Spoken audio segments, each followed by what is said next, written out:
advantage. I don't want my hands down here. My hands are on the ground, I lose. Doesn't matter how strong you are. So let's stack the deck in our favor. Let's use a lifting device. This is what this thing is for. Now in this scenario, what I want you guys to think about is we need, if it's only 2 responders, I need a rigid device. Otherwise, when I pick the patient up, they're going to fold and they're going to pull us forward. If I have 4 people, 6 people, I don't need a rigid device. I'll just position my responders around the tarp, put the patient on it, and we're out of here. No big deal. But with 2 people, what we've learned is a rigid device, particularly a scoop stretcher, comes in really handy because I just need that rigidity so that the patient doesn't fold. I can get the patient on my transportation device, remove the rigid device, and transfer the patient on the tarp so when I get to the receiving facility, they're still on the tarp and I can do that bed-to-bed slide safely. So one of the things that we like to add some extra security and give me a little more mechanical advantage is I'll take the outside handle and I'm going to put it through the inside handle. Now we don't have to do this, but we find it's a little bit safer and it gives us a better grip. So I've got my outside handle through my inside handle, and the first thing you're going to notice is look at my hands.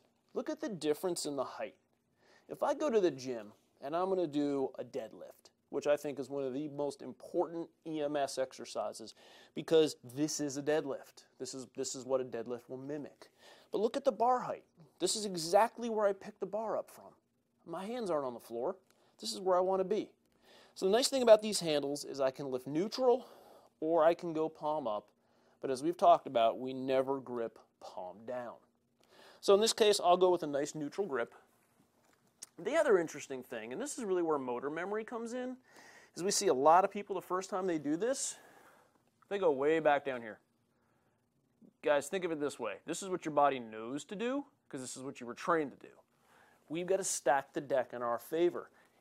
Back flat, keep your hips high, and your arms must be straight. If you're doing this with your elbows bent, you're going to do it wrong.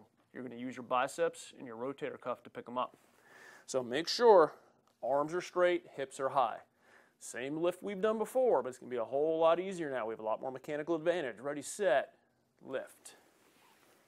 And there we are. So from here, a little awkward side step over to our stretcher. All I have to do, kind of lift up just a little bit, take my same step,